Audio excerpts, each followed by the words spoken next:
Ok, juste pouvez me dire si vous m'entendez, faites-moi un truc, tout va bien? Ok, génial. Ah, je sais pourquoi, c'est parce que mon micro il était pas... Attends, je l'avais descendu, mais il a 2 secondes. Ok, voilà, c'est bon là? Ok, salut Esther, salut tout le monde, salut Sylvia, salut Carolina, salut Elodie, Kolakavod, encore une fois pour tout ce que tu organises, surtout les rêves Shabbat comme ça. Et je suis très contente d'être avec vous, Baruch Hashem. Bon, il y a eu un décalage dans les horaires, mais c'est comme ça. C'est déjà pas évident d'organiser à chaque fois toutes ces conférences et que toutes les intervenantes elles soient à l'heure. Alors, Elodie m'a demandé justement pour les Louis Nishmat, la famille Bibas, c'est que Bezrat Hashem, que tous les Khatoufim ils rentrent à la maison, Brihim, Shlemim, que tous les Chayalim, toutes les Chayalot, Bezrat Hashem, elles rentrent aussi Brihim et Shlemim à la maison. Et que Bezrat Hashem, on est la Géoula. Et comme on a vécu à Purim, Bezrat Hashem, on est un Vena Forchou. Que Hashem il nous fasse un grand miracle et que vraiment on puisse voir à ce Purim vraiment la grandeur d'Akadosh Baruch Hu. Alors déjà ce soir, on sait que c'est Moshe Rabbeinu, j'ai entendu tout le monde parler de ça, les premières intervenantes. Moshe Rabbeinu, une de ses trounas, quelque chose qui le définissait, c'était la trouna de Hanava, d'humilité. Il a dit à la fin de sa vie, Ani Anav Mikol Adam, je suis l'homme le plus humble de tous les hommes, ce qui paraît être hyper contradictoire, puisque tu ne dis pas sur toi que tu es humble. Ça fait bizarre de dire je suis l'homme le plus humble de tous les hommes. Et pourquoi il est arrivé à dire quelque chose comme ça? Parce que justement, il avait travaillé sur ses midotes et il était arrivé à un degré d'humilité où il était capable de dire je suis l'homme le plus humble de tous les hommes, en sachant très bien que c'était Akadosh Baruch Hu justement qui lui avait permis justement d'arriver là-bas. On voit que Moshe Rabbeinu, il est tranquille, pépère dans le palais de Paro. Quand il va voir son peuple souffrir, il ne va pas supporter. Il va sortir de là-bas alors qu'il aurait pu rester tranquille là-bas. Et il va supporter un peuple qui ne va pas arrêter de se plaindre, qui ne va pas arrêter de grogner quand même avec tous les miracles qu'ils vont voir. Arriver dans le désert, ils vont dire oui, il nous manque notre viande, il nous manque nos oignons. On a toujours quelque chose à dire et à redire. Et Moshe Rabbeinu, il sera toujours présent, il sera toujours là. Pour pouvoir soutenir l'âme Israël et toujours dire à Kadesh Baruch Hu que si il doit effacer l'âme Israël, alors qu'il effacera son nom. Maintenant, on est dans une période qui est très compliquée, où justement, il y a des gens qui se sont énormément renforcés. Depuis le 7 octobre, j'ai vu des gens, mamash, passer d'un bout à l'autre, Tarata Mishpacha, la Tzniut, le Shabbat, faire des choses vraiment incroyables, et d'autres malheureusement sans les juger chas v'shalom, parce que chacun comment il perçoit les événements, comme à la Shoah, il y a des gens qui se sont renforcés, il y a des gens qui ont tout lâché, qui ont dit où était Dieu dans cette histoire là. Et en vrai ce qui se passe c'est que on voit que avec l'histoire de la famille Bébas, où les gens ils y ont tellement cru, on a fait des télim, on a fait des chaînes de télim, des afrachatrala. Tout le monde entier, tous les juifs, ils étaient concentrés sur la famille Bibas d'Afka. Parce qu'il y avait 2 petits bébés, entre autres, et que ça nous a touchés profondément parce qu'on s'est tous sentis concernés. Aussi bien parce que c'est des bébés, parce qu'on est maman, parce qu'on est grand-mère, parce qu'on se mettait à la place de Yarden, et de l'autre côté, il y a sa femme et ses 2 enfants. Et il s'est avéré qu'Akadosh Baruch Hu, eh ben, il a décidé autrement. C'est-à-dire qu'il a rendu le père sans la maman et sans les 2 enfants. Alors c'est vrai que on a envie de poser la question à Hachem, mais pourquoi tu les as pas rendus en même temps que Yarden? Pourquoi tu les as laissés mourir? Pourquoi après plus de 500 jours, on a tellement prié, on a tellement cru? Pourquoi Bessachakol, Bassof, t'as décidé que non? Alors justement, c'est toute la Nekuda le point que je veux aborder, qui est très important. Dans le Télim bête de David Amelach, il y a marqué Lama Rakshu Agoim. Les Goïm, ils posent la question les nations, ils disent pourquoi Ayena Elokechem, il est où va Dieu? Nous on dit pas lama, on dit lema. Le lama c'est pourquoi, c'est la première question du serpent. Quand il a dit à Chava, ou ba leharer alemuna imakadosh baruch Hu. Il va venir mettre des doutes à Chava par rapport à Kadosh baruch Hu. Et justement c'est la parasha de Zachor. La parasha de Zachor, c'est Zechor Mashas Alecha Amalek. Amalek, on sait très bien que c'est le Safek, c'est la Gematria Safek, c'est le doute. Et pour lutter contre le doute, on a 2 choses. C'est un psak, il faut faire un psak alacha parfois, demander un dayat, ou bien psak, il faut faire une pause, un arrêt, et en fait il faut réfléchir. Amalek, il a cette force-là de nous mettre le doute. Or, on dit que toute la lignée de Purim, c'est d'être Bessimcha et de redoubler de Simcha. Et c'est dur avec cette période. Il y a marqué En Simcha et la Katarat Asfekot, la plus grande des Simcha, la plus grande des joies, c'est lorsque on n'a plus de doute. Le truc, c'est que qu'est-ce qui fait le Nachash? Qu'est-ce qui fait le serpent? Le Nachash vient du mot Nechichout, il est très déterminé, il s'infiltre, il est très vicieux, il est sinueux, il rentre comme ça dans toutes les failles de notre cerveau et de notre cœur. Et c'est quoi sa force? De remettre en question la manière dont un Kadosh Baruch Hu se comporte. Et ça, c'est la chose la plus grave. On a le droit d'avoir des questions, c'est normal. On a le droit de se poser des questions. On a le droit Rav Pinkus, il dit c'est normal d'avoir des questions et des monnaies de bitachon, mais faire attention de ne pas rester là-bas. Pourquoi? Parce qu'au bout d'un moment, ça risque de nous éloigner d'Akadosh Baruch Hu. Or, toute cette période, elle est justement Astara, chez Betor Astara, Sham Nimsa Shemit Barar. Dafka, dans cette période, qui est complètement obscure, comme le Megillat Esther. Il faut savoir que ça a duré 25 ans, l'histoire de la Megillat Esther. Astara, chez Betor Astara, Dafka Sham Nimsa Shemit Barar. Hachem, il se trouve. Non, pardon, c'était pas Esther, pardon, c'était 9 ans. C'était Hanouka qui a duré 25 ans, Mechila. C'est l'histoire de Esther, elle a duré 9 ans. Comme 9, c'est un accouchement. D'accord? Akadosh Baruch Hu, Dafka, il se trouve au fin fond des tunnels de l'enfer, justement, de Haza, où il y a tous les otages. Et c'est incroyable parce que de voir des gens, justement, qui se sont renforcés, des gens qui n'étaient pas du tout religieux, comme Agamberger, comme Elisha Rabbi, et qui dit « Je ne suis pas coïs à l'Akadosh Baruch Hu. Je n'ai pas de colère contre Akadosh Baruch Hu. » En fait, leur question, c'est comment on va se reconstruire de ça. À Gamberger, ils sont tous revenus avec un panneau où ils devaient tous choisir une phrase. À Gamberger, ça a été sa phrase « Ani Bacharti Be'emuna ». J'ai choisi de vivre Be'emuna. Et c'est la seule chose qui l'a fait tenir. D'ailleurs, ils ont sorti une chanson sur ça qui est magnifique. Les paroles, elles sont magnifiques. Ani Bacharti Be'emuna. C'est un choix. Maintenant, on voit qu'à un moment, Esther Amaka, qui a écrit le Télim aussi, Kavbet, où elle pose un moment la question à Kadosh Baruch Hu, en vrai, poser la question à Hachem, il y a deux manières de la poser. C'est, je la pose comme une victime, comme un korban, comme une miskena. Lama rakshu agoim, à Kadosh Baruch Hu, lama zaftani. Pourquoi tu m'as laissé tomber dans le palais d'Achashverosh? Qu'est-ce qu'il va lui répondre Mordechai à Esther Amalka? À un moment, il lui dit, Avadeti, quand elle lui dit Avadeti, il lui dit Vatilbash, Bigda Malchut. Remets tes habits de royauté. Ça veut dire quoi? N'oublie pas qui tu es. N'oublie pas ta zéout. N'apprends que tu es parmi les nations. Qu'est-ce qu'ils veulent faire le Hamas? Le Hamas, c'est la fureur, c'est la colère. Ils veulent nous mettre en colère contre Akadosh Baruch Hu. Ils veulent nous faire oublier parce qu'ils savent très bien qu'à partir du moment où on a Hachem dans notre vie, c'est terminé. Ils n'ont plus d'emprise sur nous. Qu'est-ce qu'ils font? Ils nous mettent dans des situations où ils savent très bien qu'à partir du moment où on est en colère contre Hachem, Chaz Shalom, d'accord, c'est terminé, ils ont de l'emprise sur nous. Et en vrai, c'est ce qu'il lui dit à Mordechai, à Esther. Il lui dit, fais attention. Quand elle dit Avadeti, elle dit, je suis comme un korban, je suis au milieu de toute cette cage de lion, qu'est-ce que je vais faire? Mordechai lui dit, va-t-il bâche, bigde, amalchut, remets tes habits de royauté, rappelle-toi qui tu es. On le mentionne aussi dans les Chadodi, le soir, Yom Shishi Belaïla, qu'est-ce qu'on dit? On dit, lève-toi, relève-toi de la poussière de la terre et remets tes habits de royauté. On doit se rappeler qui on est. On doit se rappeler qui on est. Et justement, dans la Megillat Esther, on sait très bien qu'Akadosh Baruch Hu, il n'apparaît pas une seule fois. Quand on parle de Melech Achashverosh, il y a marqué Melech Achashverosh, sinon on parle de Meler, tout court. Tout court, Meler. Meler, c'est le roi Hachem, parce qu'Hachem, il veut que dans cette Astara, on aille le chercher. Derrière la tarposette, derrière ce masque-là, derrière tous ces masques et tous ces écrans, un jour, ils vont tomber, on va comprendre ce qui se passe. Pour le moment, mon cher Rabbeinu, qui vient, il nous dit, Anava, c'est quoi l'humilité? C'est d'accepter qu'il y a des choses qui me dépassent complètement.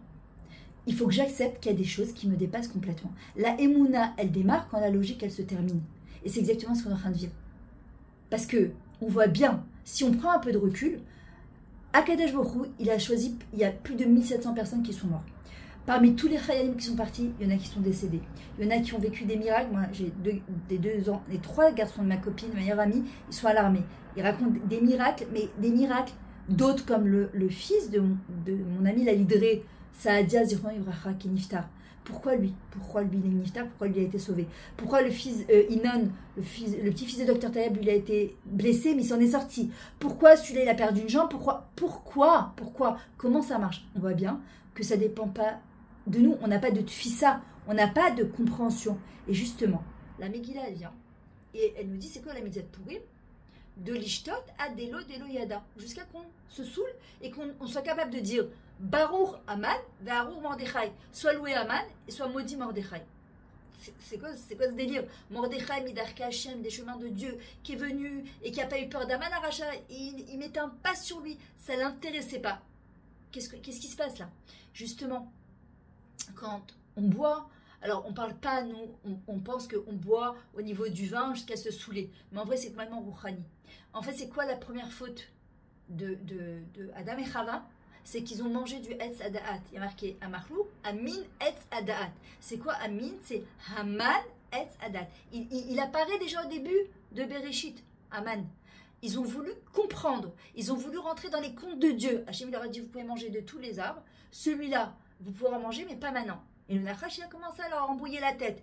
Pourquoi vous ne mangerez pas maintenant? Qu'est-ce qui va se passer si je te touche, si c'est jusqu'à qu'ils ont fauté.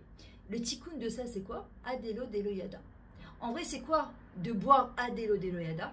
C'est que j'accepte de prendre mes questions, mon sechel, je le puisse remettre de côté et que j'arrête de poser des questions. Pourquoi Adelo yada? Même si je ne sais pas, je me remets entre les mains d'Akadosh Baruch Hu, au point que je suis capable de dire Baruch Aman. Pourquoi? Parce que grâce à Aman, ils vont faire teshuva. Parce que quand ils vont voir que même Esther et Mordechai vont leur tourner le dos et qu'ils n'ont plus elle la nous admis les chaînes et la vinou chez Bachamaim, alors à ce moment-là, ils vont pouvoir jeûner 3 jours et 3 nuits. L'Erknos et Kol Hamayodi va me rassembler tout l'homme Israël qui jeûne pour moi 3 jours et 3 nuits, les femmes, les hommes et les enfants, pour que le décret puisse annuler. Et là, à ce moment-là, ils vont comprendre que ils n'ont plus le choix que de se tourner vers Akadosh Baruch Hu. Et là, à ce moment-là, la Xéra va être annulée. Et en vrai, c'est exactement ce qui se passe. À Purim, Akadosh Baruch Hu, il nous demande justement, il nous fait comprendre que si on veut être Bessimcha, il faut être capable de jeter un peu parfois son sechel. Pour être capable de dire, pourquoi on a dit à un moment Arour Mordechai Chaz de Shalom, qu'il soit maudit Mordechai, pourquoi? Parce qu'à cause de Mordechai, il lui disait, mais va te prosterner devant Aman, à cause de toi, c'est à cause de toi qu'on a le décret, c'est à cause de toi. Et en fait, c'est exactement le contraire. C'est grâce, je mesure mes mots parce que je sais que c'est dur ce que je dis, au Hamas, qu'on est en train d'arriver vers la Géoula. Grâce au Hamas, cette pourriture d'Aïmarchema Bezecham, qu'on est en train de faire teshuva et comprendre des choses. Maintenant, si on fait le travail inverse, si on commence à se dire, oui, mais pourquoi Hachem il a fait ci, pourquoi il a fait ça, et bien le Hamas, ils auront obtenu exactement ce qu'ils voulaient. Maintenant, je voulais vous parler d'une chose. C'est pas du tout pas shoot, c'est pas simple d'y arriver, mais dans le, comment dire, quand une personne, elle passe quelque chose de difficile, quand on est, nous, en train de passer quelque chose de difficile, quand on a vécu la Shoah, et que l'Allemagne, les autres nations nous ont demandé est-ce qu'on était prêt à pardonner, est-ce qu'on peut pardonner la Shoah, c'est impardonnable. Mais quand on a pardonné, on n'a pas pardonné pour eux, on a pardonné pour nous, pour pouvoir avancer. On sait que l'erreur est humaine, mais pardonner est divin. Quand on est capable de pardonner, quand on est capable d'accepter, d'arriver à l'acceptation, et pour arriver à l'acceptation, il y a tout un processus, parce qu'au début, il y a de la résistance, ensuite, il y a de la résilience, ensuite, l'acceptation, et puis il y a de la renaissance. Et pour pouvoir renaître, comme l'homme Israël, quand il a réaccepté la Torah, c'était Beratson, à Purim, c'est une Triat Hametim ce qu'ils ont vécu. Nous aussi, ce qu'on est en train de vivre après le 7 octobre, c'est une Triat Hametim. Nous aussi, ce qu'on vit, c'est une renaissance. Non, pour arriver à ça, il faut qu'on puisse arriver à l'acceptation. C'est quoi l'acceptation? Ça paraît tellement simple. Oui, j'accepte ce qui s'est passé. Non, parce qu'en vrai, c'est comme dans un couple parfois quand il y a des histoires, comme avec un ado, parfois tu l'as éduqué dans un chemin et tu vois que le gosse il sort complètement du chemin, il te fait des trucs, mais laisse tomber, tu te dis mais c'est pas possible. On te dit accepte. Que j'accepte pourquoi? Je peux pas accepter. Parce que même si je veux accepter au niveau de mon sechel, de mon cerveau, le cœur il suit pas. Il y a une dissonance entre mon cerveau et mon cœur. Mais ça c'est qui? C'est Aman. C'est Amalek. Il vient me mettre des doutes. Mais comment c'est possible? J'ai éduqué mon enfant comme ça, je l'ai mis dans les meilleurs shivot, j'ai mis dans les meilleurs midrashiot et dans les meilleures écoles. Mais comment c'est possible qu'il me fasse ça? Comment ça se fait qu'il est sorti de la Torah? Mais j'arrive pas à comprendre. L'acceptation. C'est quoi l'acceptation? C'est de dire oui à la vie. Ça veut pas dire que c'est bien. Ça veut dire que c'est là et qu'avec les données que j'ai, je vais essayer de comprendre de quelle manière je vais pouvoir renaître à la vie. Je vais pouvoir recréer l'histoire du Ham Israël. comme il nous a dit Shlomo Ameler, il n'y a rien de Khadash. En Khadash mitachat la shemes. Ce qu'on vit avec la famille Bibas, ça s'est déjà passé à l'époque de la Shoah, et ça s'est passé avec l'Inquisition espagnole, et ça s'est passé aussi à l'époque de l'Égypte, sauf que c'est plus Mamachi, c'est plus, c'est notre époque, donc on le vit plus sur notre chair. Quand on raconte la Yetziat Mitzrayim, ça nous paraît, c'est pour Agada, c'est l'Agada qu'on va bientôt lire Bezrat Hashem dans un mois. Et là justement, on est en train de dire exactement le contraire. Non, Shlomo Ameler dit Mashaya ou Mashi, Mashinasa ou Mashinase. Ce qu'il y a eu, il y aura. Ce qui a été fait, ça se refera. La question, c'est qu'est-ce que je fais avec ça? Et l'acceptation, en fait, c'est d'arriver à dire oui pour pouvoir renaître à la vie. Parce que si, avec toutes ces souffrances, vous comprenez que la douleur, elle fait partie de la vie. C'est comme ça, Hachem, quand il a créé le monde, il a créé les bonnes choses, il a créé aussi la douleur. Mais la souffrance, elle ne vient pas de Dieu, elle vient de l'homme. C'est comme quand une femme, je la prépare à l'accouchement, au niveau rouhani, je lui dis, quand tu es dans les contractions, en fait, les contractions, elles sont incontournables pour pouvoir faire naître le bébé. C'est comme ça. C'est la douleur. La douleur des contractions, c'est une des clés qu'elle a reçues Chava. Par contre, la souffrance, elle vient de nous. Comment elle vient de nous? C'est-à-dire que si on n'est pas concentré sur, par exemple, le fait que je vais avoir un bébé, et donc ce talir, ce processus de douleur, il est incontournable, et que je suis juste concentrée que sur la douleur, mais que je ne vois pas plus loin, qu'est-ce qui va se passer? Sur la douleur, je me rajoute de la souffrance. Quand je manque de Emouna et de Bitachon, et que je me révolte contre Akadosh Baruch Hu, déjà c'est douloureux, et sur cette douleur, qu'est-ce que je fais? Sur ce Ke'ev, sur cette douleur, en hébreu ça se dit Ke'ev, je rajoute encore plus de souffrance. Et en hébreu on dit Kerachem, Av Albanim, Ke'av, Av c'est le père, le Ke'ev c'est Ke'av, Akadosh Baruch Hu, il est Merachem Alenu. Et il nous dit, si tu savais ma fille combien je t'aime, si tu savais combien je suis là, toi tu le vois pas parce qu'il y a une astara, il y a un voile, il y a un... Rabbi Nachman il dit, juste allume l'interrupteur. Comment tu vas allumer l'interrupteur? Comment on va l'allumer cet interrupteur? Par la Emouna, le Bitachon, en parlant avec Akadosh Baruch Hu, en lui disant, Hachem, ko'evli, kacheli, j'ai du mal à accepter cette situation. Mais je veux pas me révolter contre toi, parce que je sais au fond de moi, ma Neshama le sait, que c'est ce qu'il y a de meilleur, ce qu'on est en train de vivre pour nous. Mais nous, on est petits. Nous, on a les mauvaises lunettes. Et en vrai, ce qu'il faut, c'est changer de lunettes. C'est de dire à Kadosh Baruch Hu, prête-moi tes lunettes à toi, que je puisse voir la réalité de manière différente. Parce que là, je comprends plus.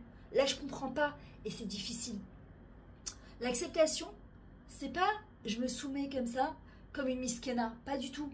C'est pas d'approuver ce qu'ils ont fait le Hamas. Pas du tout. C'est d'affronter ce qui est. C'est de dire comment je fais avec ces données. Comment je vais grandir avec ces données? De quelle manière on va renaître avec ces données? Quand tu vois les témoignages de Gamberger, de Elisha Rabbi quand il est sorti de là-bas et qu'on lui annonce qu'il a perdu sa femme et ses deux filles, quand tu vois que Yarden Bibaz, de quelle manière il réagit, je te dis Ribono Shalom, mais d'où ça leur vient leur force? Nous qui sommes extérieurs à ça, on va se révolter à leur place alors qu'eux ils se sont renforcés. Mais non, bien au contraire. Et en fait, l'acceptation, elle peut avoir lieu que s'il y a une action qui est mise en place. Sinon, ça s'appelle la résignation, mais de manière négative. Et s'il y a l'action, mais sans acceptation, ça va m'en révolter. Donc, ce qu'il faut que je puisse arriver à faire, c'est l'acceptation avec l'action. Et de quelle manière? Par exemple, moi, je sais qu'il y a des choses que dans ma vie, parfois, j'arrive pas à accepter. C'est dur pour moi. Je comprends pas. La seule chose qui m'aide, concrètement, je peux vous montrer, il est sur mon bureau tout le temps, c'est mon livre, mon cahier d'Idbo des doutes. Et je marque, et je mets des mots MOTS sur mes mots. De dire à Hachem, je sais que c'est pour mon bien, mais je comprends pas. J'ai mal, j'essaie les latères, d'analyser, une atère, je sais pas comment on dit, quand on éménatère quelqu'un, on opère, voilà, d'opérer, enfin de décortiquer plus exactement, en fait, toutes mes émotions pour essayer de comprendre et d'avancer. Il faut comprendre que quand on dit oui à la vie, on dit à Kadosh Baruch Hu, même si je ne comprends pas, j'ai l'humilité en fait d'accepter, on baisse notre taux de stress à l'intérieur. Parce que sinon, qu'est-ce qu'on fait? On est en train de faire un bras de fer avec Hachem. On fait un bras de fer avec Hachem. C'est déjà assez difficile. J'ai besoin de me rajouter en plus ce bras de fer. L'acceptation, elle nécessite un temps d'arrêt, de me poser et d'essayer en fait de retourner à l'intérieur de moi. Qu'est-ce qui me met tellement en colère? Qu'est-ce qui me fait tellement mal? C'est quoi? Quel mot je peux mettre? Comment je peux exprimer pour que je puisse faire comme David Ameller? David Ameller, Il a vécu toutes les souffrances que l'homme Israël peut vivre. Echad, echad. Et il finit tous ces télim par quoi? Alléluia. Pourquoi? Parce qu'il a d'abord réussi à mettre des mots. C'est pas qu'il dit Hachem, merci pour cette situation. Non, elle fait mal cette situation. Pourquoi de petits bébés qui sont complètement innocents? C'est de petits rouquins et c'est une image qui ne nous quittera jamais. Elle est là, elle nous accompagne. Il n'y a pas de pourquoi. C'est qu'est-ce que je fais avec ça? Les mains, c'est quoi le but? Qu'est-ce que Hachem il attend de nous? L'acceptation, d'accord, elle nécessite un passage obligatoire par notre vie intime, c'est-à-dire à l'intérieur de nous, d'être capable de replonger à l'intérieur de nous et de se dire à quoi ça me renvoie? Pourquoi j'ai tellement mal? Qu'est-ce que ça me fait? Est-ce que c'est parce que je me mets à leur place et que si moi ça m'est arrivé? Alors, je me souviens à l'époque, quand je suis arrivée en Israël il y a plus de 30 ans, j'avais demandé à ma rabbinite où j'habitais, je lui avais dit mais comment c'est possible? Parce qu'on dit tzadik veralo, racha vetovlo. T'as l'impression que le tzadik il se prend que des galères et le racha il est sa baba dans sa vie, tout va bien pour lui. Et quand tu vois parfois des tzadikim qui vivent des choses, tu te dis mais comment c'est possible quand je vois toutes ces mamans qui ont perdu leurs enfants? Mais avec quelle émouna elles parlent? En fait, elles te disent c'est une cicatrice qui a ouvert ta vie, c'est comme ça se refermera jamais. Mais on apprend à vivre avec ça. Sinon, on est comme des zombies, on devient des morts vivants. Et j'avais demandé à ma rabbinite, je lui ai dit mais comment c'est possible? Elle me dit nous, vu de l'extérieur, on se dit c'est impossible de surmonter quelque chose comme ça. Quand les gens ils sont dans l'épreuve, ils ont deux solutions. C'est soit ils sont complètement, et donc ils attendent juste la fin de leur vie, et malheureusement on a vu des gens qui se sont suicidés, et que Dieu préserve, on ne les juge pas parce qu'ils n'ont pas supporté, et des gens justement qui vont en faire une force, une résilience, qui vont se servir justement de ça, ils vont faire des choses extraordinaires. Et en vrai, nous, vu de l'extérieur, on dit c'est impossible. On ne sait pas, on ne soupçonne pas les forces qu'on a à l'intérieur de nous. Et quand on accepte de re-rentrer en fait à l'intérieur et de comprendre que à travers ces émotions que je ressens, au lieu ou de les refouler, ou bien de seulement les exprimer, mais les exprimer tout court sans chercher de solution, c'est pas non plus une bonne chose. C'est j'exprime mes émotions à Kadash Baruch Hu et je lui dis je veux comprendre, au moins donne-moi un signe, quelque chose. Je sais que même si j'arrive pas à comprendre, je sais que c'est toi qui as fait ça. Et en fait, si j'arrive pas, alors donne-moi la nava, au moins l'humilité de pouvoir accepter ces choses-là. En vrai, c'est quoi les phrases qui nous empêchent d'accepter? C'est pas normal, même parfois dans les choses les plus anodines. Ça devrait pas être comme ça. Pourquoi il m'a roulé? Pourquoi Hachem il a fait ça? Pourquoi il a pas pris d'autres personnes? Pourquoi?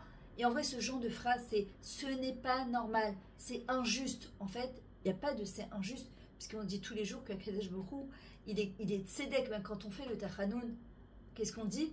Anachnu chatanu v'avinu pashanu vatat tzedek vatat tzadik kol ma sheba alenu. C'est-à-dire que nous, on a fauté. Nous, on fait des choses parfois qu'on ne comprend pas les répercussions. Avala tête sadique, va ta tzedek à kol ma sheba alenu. C'est-à-dire que toi, tu fais le tzedek, tu fais la justice sur tout ce qui vient sur nous. Et dire le contraire, ça revient à mettre en question un Kadesh Baruch Hu. C'est lui dire, non, atalo beseder. Zélo beseder ce que tu fais. Zélo beseder ce que tu fais à Kadesh Baruch Hu. Maintenant, pour pouvoir arriver à libérer justement ces émotions, en fait, on doit arriver à mettre des mots sur ce qu'on ressent et de dire qu'est-ce que j'ai envie d'hurler, j'ai envie de pleurer, j'ai envie de m'effondrer, j'ai envie de tout casser, j'ai envie de tout abandonner, j'ai envie de laisser tomber Akadosh Baruch Hu, j'ai envie de laisser tomber sa Torah. Qu'est-ce que j'ai envie de faire? Maintenant, parfois, ça fait peur. Tu dis non, mais Chaz v'Shalom. Non, Chaz v'Shalom, je ne peux pas arriver à ça. Non, pour pouvoir justement arriver à vivre pleinement ce qu'on est en train de vivre, justement, c'est de pouvoir être émette et honnête avec ce qu'on ressent. C'est ça la force de l'Eidboudédou d'ailleurs. C'est d'être capable de mettre des mots sur ce qu'on ressent. Et je vous assure, l'acceptation, c'est une vraie libération. J'ai fait un atelier la semaine dernière justement sur la force de l'Eidboudédou. C'est un atelier qui est en ligne sur mon site, qui est extraordinaire. Parce qu'en fait, comprendre que mettre des mots sur ce qu'on ressent, c'est une libération. En fait, Hachem, il n'a pas créé des rigachotes pour rien. Qu'est-ce qu'il fait aujourd'hui? On a peur, les gens ils ont peur de sortir, ils ont peur du prochain pigoua, du prochain attentat. Rabbi Nachman, il vient, il nous calme, il dit Kol olam kulo, Gesher Tsameot, Veikar lo lefachet klal. Ce monde, c'est comme un point étroit, l'essentiel étant de ne pas avoir peur. Kol olam kulo, Gesher. Gesher, c'est un pont. Ça vient du mot quoi? Regesh, l'émotion. Aïka, lo lefachet klal. Ce pont, il est tsar, il est étroit. Quand on met dans les 3 tests de Mitzrayim, ça vient du mot Meitzar, ce qui est 3. On rajoute le Aleph, on met Akadosh Baruch Hu dans cette Gola, dans cet exil, on a la Géoula. Dans le Tsar, quand on rapproche Akadosh Baruch Hu, on rentre Hachem dedans. Parce que le Pachad, la peur, elle nous éloigne d'Hachem. Encore une fois, la peur, c'est une émotion normale. Mais le mot Pachad, c'est du mot Dachaf. Hachem, il nous pousse justement vers la sortie en disant, qu'est-ce que tu veux? Quand on rajoute le Aleph dans le Tsar, on a Otsar. C'est quoi Otsar? Des trésors. On obtient des merveilles. On obtient des choses exceptionnelles. Et ce Otsarot, on va les trouver à l'intérieur de nous. Et une personne qui refuse d'aller chercher ce Otsarot, ces trésors, et ses ressources, c'est Otsarot, Otsarot. Tsarot, Razeshalom, c'est des ennuis, c'est des problèmes, c'est des soucis. Hachem me dit, mais si tu me rentres à l'intérieur, au lieu de lutter contre moi, viens, on va main dans la main ensemble. Parle-moi. Je comprends ce que tu sens. Je sais ce que tu souffres. C'est moi qui t'ai mis dans cette situation. Tu sais pas ce que tu vas trouver à l'intérieur de toi. Et en vrai, c'est ça la Megillat Esther. Les galotes, machinistar. On va dévoiler les galotes. Ça vient du mot dévoiler. Ça vient du mot galout. Dans cet exil-là, on va dévoiler ce qui est caché. Aussi bien à l'intérieur de nous. Et justement, la présence d'Akadosh Baruch Hu. Hachem, il est encore plus présent maintenant. Et plus que jamais. Hachem, c'est pas qu'il est présent quand il y a un mariage, il y a une Brit Mila, c'est là, il Baruch Hachem, un enfant après 5 ans, c'est magnifique, attention, c'est waouh. Non, découvrir Hachem, dévoiler Akadosh Baruch Hu, c'est ce qu'il avait dit le père du Baal Shem Tov avant de mourir. Le Baal Shem Tov, il est devenu orphelin très jeune. Il lui a dit, Altira Israël, n'aie peur de personne, n'aie peur de rien du tout. Et le Rav Israël Baal Shem Tov Akadosh, toute sa vie, il est parti avec cette idée-là. Je n'ai rien à craindre. David Amelach, il dit dans les Télim, dans le Hallel, Hachem li lo ira maya aseli adam. Je n'ai rien à craindre. Pourquoi? Maya aseli adam. Qu'est-ce qu'un homme il peut me faire? On doit comprendre que le Hamas, c'est des ficelles entre les mains d'Hachem. On doit comprendre que la Shoah, Hitler et Marchemo, c'est des ficelles. Aman Aracha, c'est une ficelle. Comment il a fini? Bassof, pendu. Il a fini pendu. Lui, il a préparé la ficelle pour Mordechai. Il a fini pendu. Si on n'arrive pas à se détacher de ça et qu'on est en colère, on doit se créer un mantra à l'intérieur de nous. Parce qu'il faut comprendre qu'on se fait du mal. Quand on n'arrive pas à accepter qu'on est en colère contre Akadosh Baruch Hu, en fait, on est en colère contre la vie. On est en colère contre nous-mêmes. On est en colère contre ce qui se passe. Le truc, ça ne fera pas avancer le Shimblik. C'est ça qu'on doit arriver à comprendre. Par contre, si on arrive à se dire à un moment, ok, tu sais quoi? Je lâche prise. David Amelach dit dans cet énigme, Urpu udu kanochi Hashem be'eru magoim. Lâcher prise. L'arpote, la harpaya, ça vient du mot refoua. On arrive à la guérison. Pourquoi? Udu kanochi Hashem be'eru magoim. Anochi be'eru haaretz. C'est moi qui gère tout ça. Donc lâchez tout. Lâchez prise. Lâcher prise, ça ne veut pas dire que je baisse les bras. Ma machlo, au contraire. Comment elle commence à Megillah? Am mefouzer ou mefourad. C'est quoi Am mefouzer ou mefourad? On est un peuple dispersé et complètement éparpillé. Quand est-ce qu'on est éparpillé? C'est quand on n'a plus d'émouna. Quand on est mis boulbalim à l'intérieur de notre tête et qu'on est là à se poser 10 000 questions. Mais je ne comprends pas. Encore une fois, se poser des questions, c'est naturel. Le truc, c'est où elles vont nous amener ces questions. Lâcher est là, en hébreu, une question. C'est Sha'al et Hashem.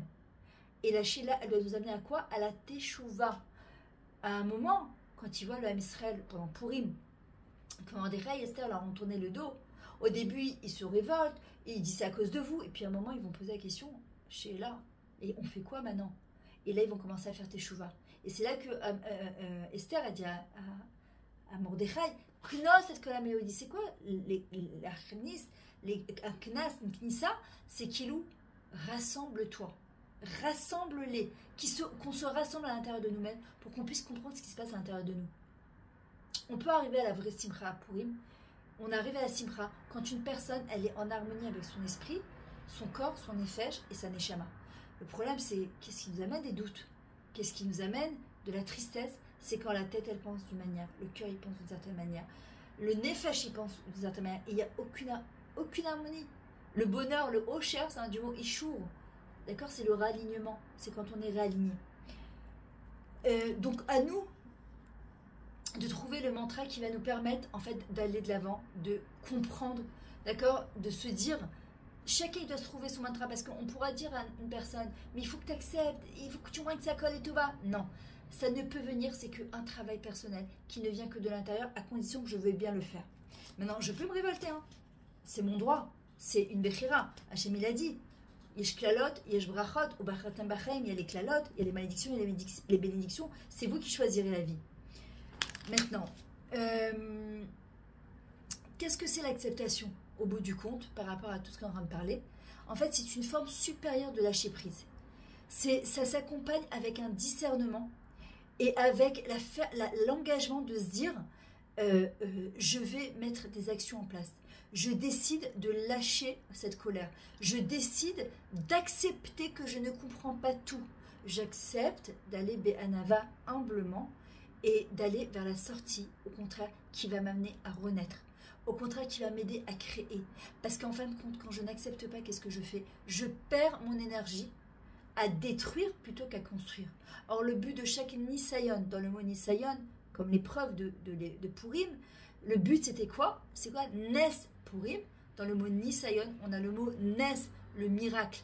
Le but du Nisayon, c'est les hypnoses, c'est qu'on puisse nous relever. Hachem, il veut qu'on se réveille. On était là, on baissait la tête là devant Aman, on baissait la tête devant Achashverosh, on avait peur, et pas seulement on avait peur, on voulait surtout s'assimiler et rentrer comme ça, se confondre dans la masse. Et Mordechai, Midarke Hachem, il a dit stop, stop. Lui, mais il voyait même pas Aman. C'était rien pour lui, c'était rien du tout. Lui, ce qu'il avait en face de lui, c'était On milvado vefes zulato Adonai hu Elokim. Et quand une personne, elle arrive à se dire ça dans la tête, on milvado, il n'y a rien à part lui. Il n'y a rien à part Akadosh Baruch Hu. Alors on peut arriver, salut Mariacha, on peut arriver à Bezrat Hashem, cette acceptation. Il faut comprendre aussi que quand on est dans l'acceptation, que même si on ne comprend pas pourquoi avec la famille Bibès c'est arrivé, ça fait mal. Pourquoi avec Elisha Rabbi il a perdu sa femme et ses deux filles? Pourquoi Yarden Bibès il a perdu ça? Pourquoi celui-là il a été sauvé? Pourquoi celui-là il a été amputé? Pourquoi celui-là il a vu des miracles? Pourquoi celui-là il est mort? C'est des questions qui resteront sans réponse. Et à la fin des temps, Bezrat Hashem a marqué Ve'az imale srokminu shonenu rida. Nos bouches elles se rempliront de rire. Et on sera rempli de joie et d'allégresse. Pourquoi? Parce qu'Akadosh Baruch Hu, il va nous faire comprendre tout ce qui s'est passé. Et entre-temps, et pour le moment, et qu'on ne comprend pas, alors qu'est-ce qu'on fait? La seule chose qu'on peut faire, c'est accepter. Et accepter, ça nous libère de nos déterminismes, de dire je veux comprendre, de nos automatismes, mais ça ne devrait pas être comme ça. Et pourquoi Hachem? En fait, on lâche prise et on se remet justement entre les mains d'Akadosh Baruch Hu. Ça nous allège nos espérances, parce qu'en fin de compte, qu'est-ce qui nous met? Ça nous met dans la frustration, dans l'injustice, dans la déception, parce qu'on ne comprend pas ce qui se passe. Et en fin de compte, on était dans des attentes et des espérances. Mais en vrai, on va dépasser notre espoir ailleurs. La tikva, c'est du mot kav, et c'est une ligne droite entre nous à Kadosh Baruch Hu. L'espoir, il peut continuer à avoir lieu à condition qu'on le relie à Hachem. Si on baisse les bras, d'ailleurs, comment on dit en hébreu baisser les bras? Animerima yadaim la shamaim. Nous, on dit le contraire. En français, tu dis je baisse les bras. Et en hébreu, tu dis Animirema yadaim la shamaim. C'est-à-dire que je lâche prise et je me remets entre tes mains. Lâcher prise, c'est pas désespérer, ma machlo. Lâcher prise, c'est dire je me remets entre tes mains, Kadosh Baruch Hu. Même si je ne comprends pas, je me remets entre tes mains. Et il faut comprendre une chose. Elodie, tu me dis quand je dois arrêter, parce que je vois que Marie-Hacha, elle est déjà en ligne. Oui, Myriam.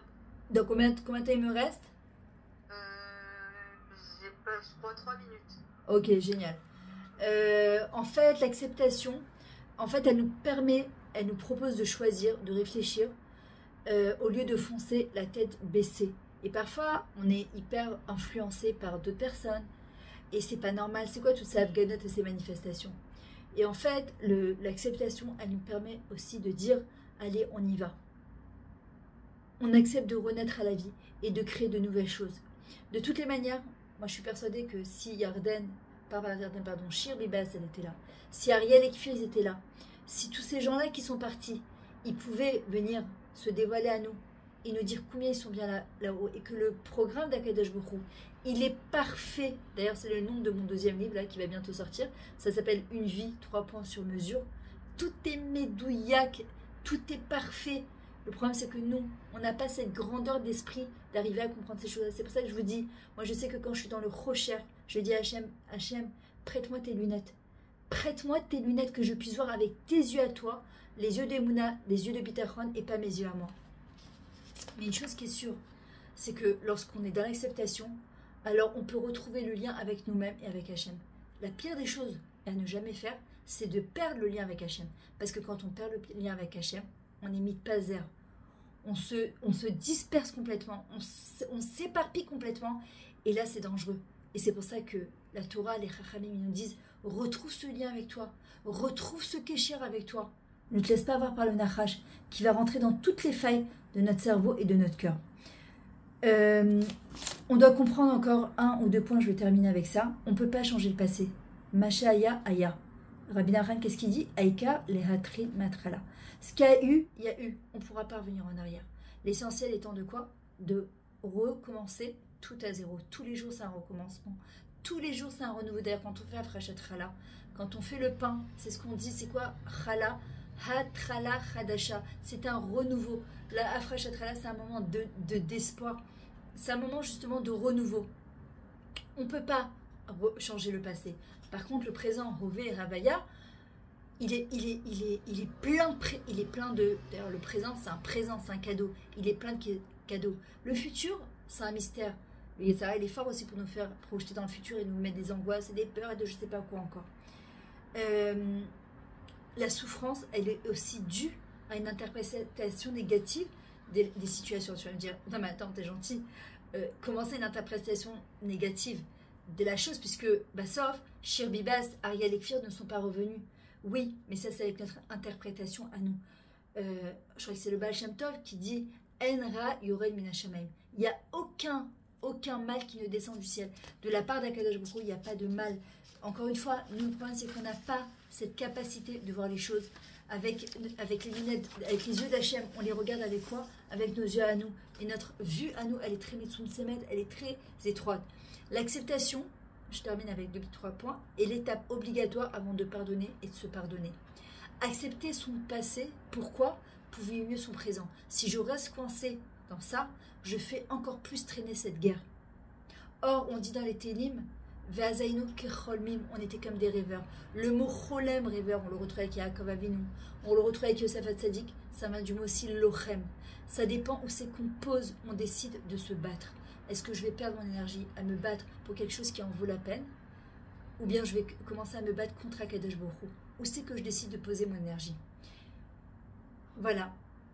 Donc, la chose que je peux en tout cas vous proposer, pour toutes celles qui ont encore des questions, et c'est normal d'avoir des questions, la question c'est combien de temps je vais rester dans cette question, parce que le but de la question c'est d'arriver à des réponses, et la réponse c'est la tchouva. C'est de dire à Akadosh Baruch Hu, je choisis d'accepter avec amour toutes les choses de mon passé, toutes les choses de mon peuple, toutes les choses de l'histoire de mon peuple que je ne peux pas changer. Les choses qui ne sont pas dépendantes de ma volonté, que je ne peux pas changer parce qu'on ne peut pas les changer, permets-moi de les accepter avec amour. Voilà. En tout cas, Esther Rivka, salut. En tout cas, je souhaite Shabbat Shalom, je souhaite Purim Sameach Bezrat Hashem, Elodie Kol HaKavod pour tout ce que tu organises. Merci à toutes les intervenantes de nous amener tellement de richesse. Merci à vous d'être là parce que sinon ce Zoom il n'aurait pas lieu. Que Bezrat Hashem, on a un Purim Sameach, qu'on soit zoré comme à l'époque de Purim, Shassan Issin Avotenu Bayam Bazvanazé, que nous aussi on puisse Bezrat Hashem vivre les mêmes miracles maintenant, de la même manière que Akadosh Baruch Hu il se dévoile enfin et qu'on puisse voir que des belles choses. Mais pour ça, on a besoin de simcha.